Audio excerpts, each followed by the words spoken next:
చేసుకుని వేరొక మార్గమున వారిని వెలుపలకు పంపివేసినప్పుడు క్రియల మూలముగా నీతిమంతులను ఎంచబడిన కదా. చూడండి, రాహాబు అనే వేశ్య గురించి మాట్లాడుతూ నేను కొన్ని విషయాలు రాశానండి. ఈమె ఒక అన్యురాలు, కనానీయురాలు. ఈమె విశ్వాసము ద్వారా నీతిమంతురాలైంది. దూతలను చేర్చుకుంది, వేరొక మార్గమున వారిని వెలుపలికి పంపివేసింది. మీరు యెహోషువ గ్రంథం 2వ అధ్యాయం చదివితే 1 నుంచి 24 వచనాల్లో అంటది. చూడండి ఒకసారి, నాకు చాలా ఇష్టమైన మాటలు, చాలా బాగుంటాయి ఆ మాటలు. తను చాలా మనస్ఫూర్తిగా మాట్లాడిన మాటలు. రాహాబు అనేటువంటి వేశ్య వృత్తి చేస్తున్న రాహాబు అద్భుతముగా మాట్లాడుతున్న మాటలు. ఇవి రికార్డు చేశాడు దేవుడు. మాట్లాడింది రాహాబు, కానీ రాయించింది దేవుడు. ఎంత బాగా రాయించాడో చూడండి ఒకసారి. ఆ మాట గురించి నేను మీ ముందు ఉంచుతున్నాను చాలా జాగ్రత్తగా. చదివితే ఎలా బాగుంటుందని చూడండి. 9వ వచనం, యెహోషువ గ్రంథం 2వ అధ్యాయం 9వ వచనం. యెహోవా ఈ దేశమును మీకు ఇచ్చుచున్నాడనియు మీ వలన మాకు భయము పుట్టిననియు మీ భయము వలన ఈ దేశ నివాసులందరికీ ధైర్యము చెడిననియు నేను ఎరుగుదును.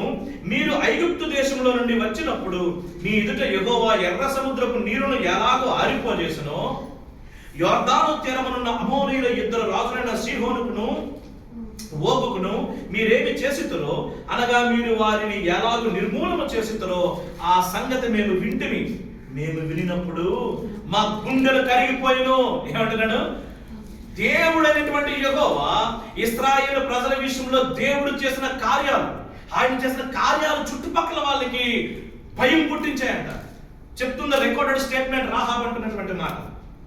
ఏమండి, రాహాబుకి ఎలా తెలిసి ఉంటుంది అంటే, రాహాబు దగ్గరికి వచ్చిన చాలా మంది మాట్లాడుకుని ఉంటారు.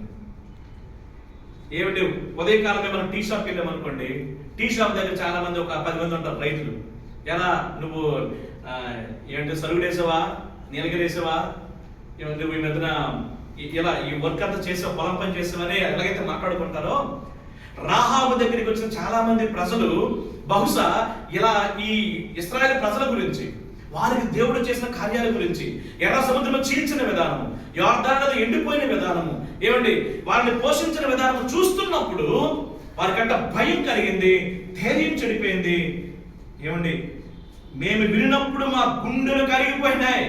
దేవుడు చేసిన కార్యాలు విన్నప్పుడు శత్రువులకి గుండెలు కరిగిపోజేసినాయంట. మాకు ఏమాత్రం ధైర్యం లేదండి. ఇప్పుడు నేను నీకు ఉపకారం చేస్తున్నాను కనుక ప్లీజ్ నా తండ్రి ఇంటికి ఉపకారం చేయరా అని ఒక ఆనవాళ్ళు అడిగిందంట. నా తండ్రి, నా తల్లి, నా అన్నదమ్ములు, నా అక్క చెల్లెండ్రును, వారికి కలిగిన వారందరూ కూడా చావకుండా బతికినివ్వడానికి నేను ఏమైనా చేయాలా, మీరు ప్రమాణం చేస్తారా అడిగితే వాళ్ళకి చెప్తారు, ఈ దారం కొట్టమ్మా, కిటికీ ద్వారా దాన్ని వేలాడదీయండి. ఒక రోజున దేవుడైన యెహోవా